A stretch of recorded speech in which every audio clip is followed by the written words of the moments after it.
Back with Dwight Holcomb. He's a business marketing expert, and we were talking about these maudlin commercials on radio and TV. Are they going to stick around forever? Well, let's just hope and pray they don't. It's getting overwhelming.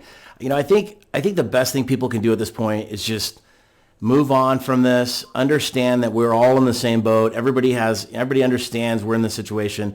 We don't need to keep bringing it up. And especially in marketing, I think it's played out and it feels almost like they're trying too hard. They're trying, and especially now you have people, the late followers now jumping in, thinking all this time, they're like, we need to be doing something to respond to this. What do we do? And so everybody rallies around. I know we could do like a coronavirus special. It just feels wrong. And so it's overplayed.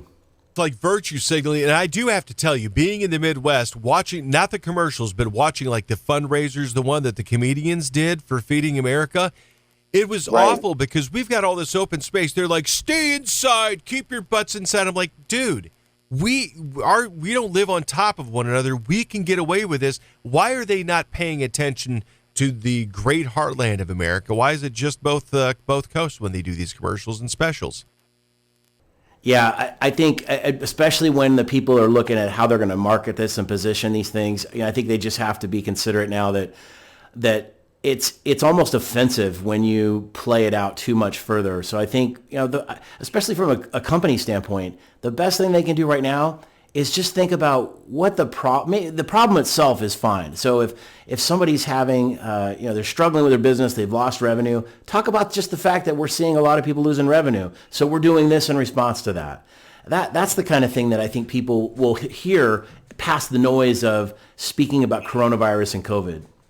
Dwight Holcomb joining us here on the WMT Morning Show in the Newsmaker line. Okay, last impressions for you. Who has been, if you don't want to do this, who's either been the biggest failure or the biggest success with regard to how you're looking at this whole thing when it comes to advertising during these coronavirus times? Oh, that's a tough question to answer. There's a lot of them, right? I've seen a few big companies do fairly well. I think the ones that got out in front of it right at the beginning, a couple of the airlines, I think United Airlines did a pretty good job. I just saw one from them yesterday where they said that they were, they called it the new Clean Plus or something. And I don't know how I feel about that one, but I think they've done a pretty good job of not overwhelming people with it. Some of these companies just have gone way over the top, and especially the sales letter. When you got about the 10th or 20th letter that talked about how much they care and how they're closely monitoring the situation and our health is of the utmost importance to them. After about the 20th one, there's too many follower alongs that try to do the same thing. I think they just need to stop now. Exactly. Hey, Dwight, where do people find out more about what you do as a business marketing expert?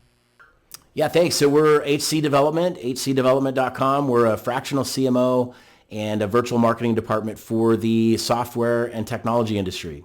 All right. We appreciate your time here at the WMT Morning Show. Have a terrific Thursday, would you please? You too. Thanks for having me. Take care.